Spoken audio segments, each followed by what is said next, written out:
વર્ણિવેશરમણીય દર્શનમ મંદહાસરુચિરાનનાંબુજમ પૂજિતમ સુરુ નરોત્તમૈર્મુદા ધર્મનંદનમહં વિચિંતયે. અસતોમાં ષટ્ગમય તમસોમાં જ્યોતિર્ગમય મૃત્યુર્મા અમૃતમ ગમય. ઓમ શાંતિ શાંતિ શાંતિ. અસ્મદ્ગુરુ સમારંભામ નાથયામૂન મધ્યમામ લક્ષ્મી વલ્લભ પર્યંતામ વંદે ગુરુ પરંપરા.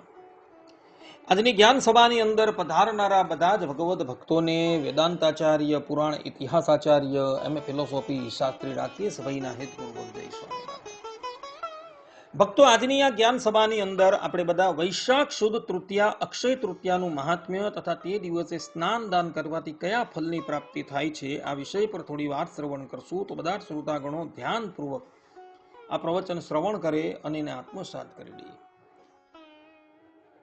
તો વૈશાખ સુદ તૃતીયાનો દિવસ એ ભારત વર્ષમાં અક્ષય તૃતીયાના નામથી મનાવવામાં આવે છે. આ દિવસ ત્રેતા યુગના પ્રાગટ્યનો દિવસ છે અને આ દિવસે પરશુરામ ભગવાનનું પ્રાગટ્ય થયું હોવાથી આ દિવસે જે પણ કંઈક દાન છે, સત્કર્મ છે, સ્નાન છે ઇત્યાદિ કરવામાં આવે તેનું મનુષ્યને અક્ષય ફલ પ્રાપ્ત થાય છે. અક્ષય ફલ એટલે જે ફલ ક્યારેય પણ નાશ ન પામે.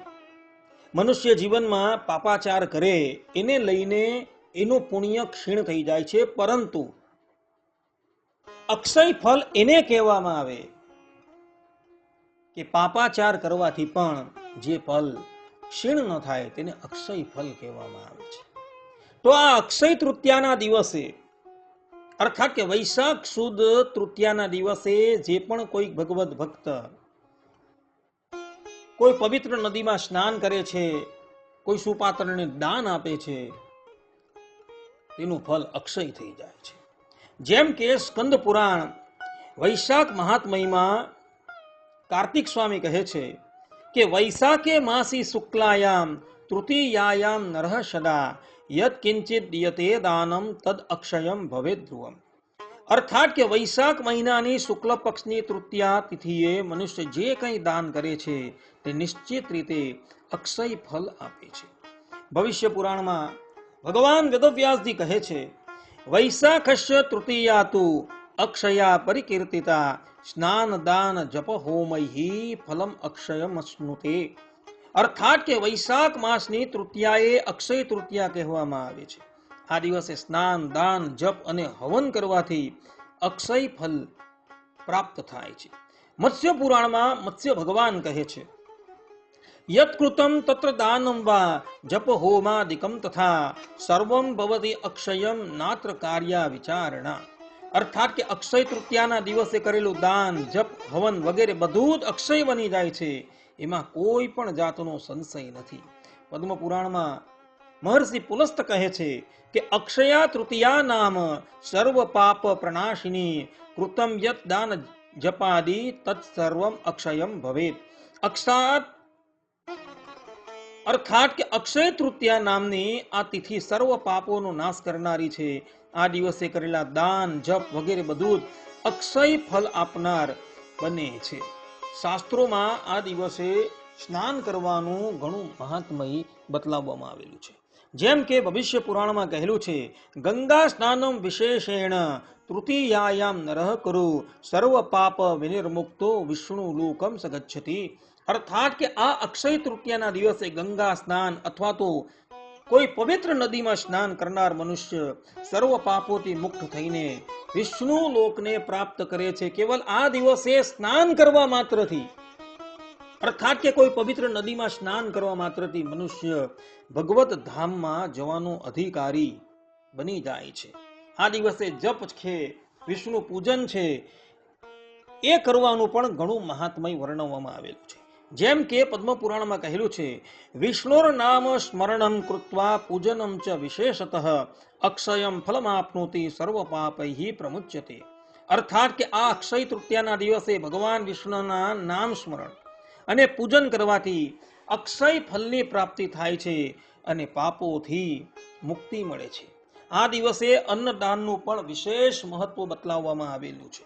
જેમ કે સ્કંદ પુરાણમાં કહેલું છે, અન્નદાનમ પરમ દાનમ તૃતીયાયામ વિશેષતઃ તેન તુષ્યંતિ દેવાશ્ચ પિતૃ ચ વિશેષતઃ. અર્થાત કે અક્ષય તૃતીયાના દિવસે અન્નદાન સર્વોત્તમ દાન છે, તેનાથી દેવો અને પિતૃઓ પ્રસન્ન થાય છે. આ ઉપરાંત આ દિવસે જલદાનનો પણ ઘણો મહિમા વર્ણવવામાં આવેલો છે. જેમ કે મત્સ્ય પુરાણમાં મત્સ્ય ભગવાન કહે છે, જલદાનમ વિશેષેણ કુંભદાનમ તો યહ નરઃ કરોતિ તૃતીયાયામ સ યાતિ પરમામ ગતિમ. અર્થાત કે આ અક્ષય તૃતીયાના દિવસે જલદાન, ખાસ કરીને કુંભદાન એટલે કે ઘડાનું દાન કરનાર મનુષ્ય પરમ ગતિની પ્રાપ્તિ કરે છે. ગરુડ પુરાણમાં આ દિવસે તલ અને ઘીનું દાન કરવાનું પણ વિશેષ મહાત્મ્ય વર્ણવવામાં આવેલું છે. જેમ કે ગરુડ પુરાણમાં શ્રીમદ નારાયણ ભગવાન ગરુડજીને કહે છે, તિલ દાનમ ઘૃતમ દાનમ તૃતીયાયામ વિશેષતઃ સર્વ પાપ ક્ષયમ યાતિ પુણ્યમ ચાક્ષયમ સ્મૃતે. અર્થાત કે અક્ષય તૃતીયાના દિવસે તલ છે, ઘી છે, એનું દાન કરવાથી પાપોનો નાશ થાય છે અને અક્ષય પુણ્યની પ્રાપ્તિ થાય છે. આ પ્રમાણે ભક્તો આ દિવસે વિવિધ પ્રકારના દાનો કરવાથી, સ્નાન કરવાથી મનુષ્યને અક્ષય પુણ્યની પ્રાપ્તિ થાય છે. આ ઉપરાંત ભગવાનના નામનું સ્મરણ કરવાથી, ભગવાનનું પૂજન કરવાથી પણ મનુષ્યને એનું અક્ષય ફલ પ્રાપ્ત થાય છે. આ દિવસે સ્નાન કરવાનું વિશેષ મહાત્મય છે. જે પણ કોઈક વ્યક્તિ કોઈ પવિત્ર નદીમાં જઈને સ્નાન કરે છે, એ ભગવદ ધામમાં જવાનો અધિકારી બની જાય છે. માટે ભક્તો આ દિવસે તમે સ્નાન કરજો, દાન કરજો તથા સત્કર્મ કરજો, જેથી તમારું એ પુણ્ય અક્ષય ફલ આપનારું થઈ જશે. આટલું કહીને હું મારા પ્રવચનને અહીં વિરામ આપું છું. સર્વે સંતુ નિરામયઃ, સર્વે સુખીનો ભવંતુ, સર્વે ભદ્રાણિ પશ્યન્તુ, મા કશ્ચિદ દુઃખ ભાગ ભવેત અસ્તુ. જય સ્વામિનારાયણ.